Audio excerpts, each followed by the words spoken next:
بسم اللہ الرحمن الرحیم وَإِذَا قِيلَ لَهُمْ آمِنُوا كَمَا آمَنَ النَّاسُ قَالُوا أَنُؤْمِنُ كَمَا آمَنَ السُّفَهَاءُ أَلَا إِنَّهُمْ هُمُ السُّفَهَاءُ وَلَكِنْ لَا يَعْلَمُونَ۔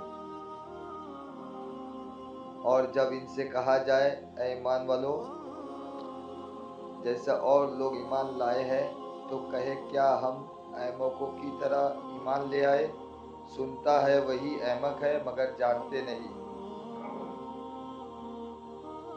کما امن الناس جیسے اور لوگ ایمان لائے، یہاں الناس سے صحابہ اکرام رضی اللہ تعالی عنہ اور ان کے بعد ان کے کامل اتباع کرنے والے مراد ہے۔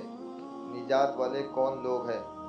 اس آیت میں بزرگان دین کی طرح ایمان لانے کی حکم سے معلوم ہوا کہ ان کی پیروی کرنے والے نجات والے ہیں، اور ان کے راستے سے ہٹنے والے منافقین کے راستے پر ہے۔ اور یہ بھی معلوم ہوا کہ ان بزرگوں پر طعن و تشنیع کرنے والے بہت پہلے سے چلتے آ رہے ہیں۔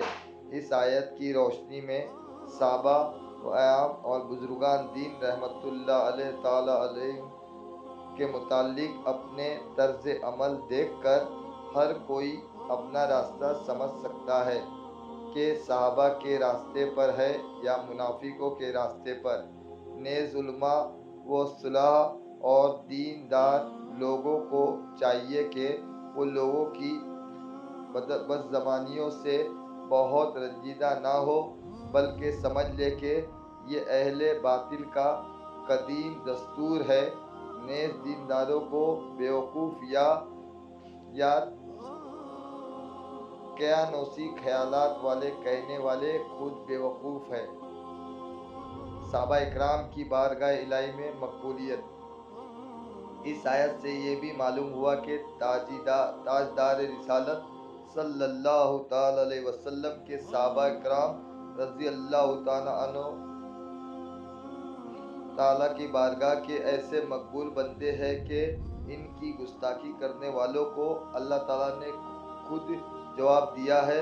صحابہ اکرام رضی اللہ تعالی عنہ کے بارے میں حضرت ابو سعید خدری رضی اللہ تعالی عنہ سے روایت ہے، حضور پور نور صلی اللہ تعالی علیہ وسلم نے ارشاد فرمایا، میرے صحابہ رضی اللہ تعالی عنہ کو گالی گلوچ نہ کرو، ان کا مقام یہ ہے کہ اگر تم میں سے کوئی احد پہاڑ کے برابر سونا اللہ تعالیٰ کی راہ میں خرچ کرے تو اس کا ثواب میرے کسی صحابی رضی اللہ تعالی عنہ کے ایک مد، ایک چھوٹی سی مقدار بلکہ آدھا مد خرچ کرنے کے برابر بھی نہیں ہو سکتا۔ بخاری کتاب فضائل اصحاب النبی صلی اللہ علیہ وسلم، باب قول النبی صلی اللہ تعالی علیہ وسلم، رکن دین اور اللہ تعالیٰ کے اولیاء کے بارے میں حضرت ابو ہریرہ رضی اللہ تعالی عنہ سے روایت ہے، حضور اقدس صلی اللہ تعالی علیہ وسلم فرماتے ہیں کہ اللہ تعالیٰ نے فرمایا، جو میرے کسی ولی سے دشمنی کرے اسے میں نے لڑائی کا اعلان دے دیا۔ اس سے ان لوگوں کو نصیحت حاصل کرنی چاہیے جو صحابہ اکرام رضی اللہ تعالی عنہ کے بے ادبی اور گستاخی کرتے ہیں اور اللہ تعالیٰ کے اولیاء کے بارے میں غلط عقائد و نظریات رکھتے ہیں۔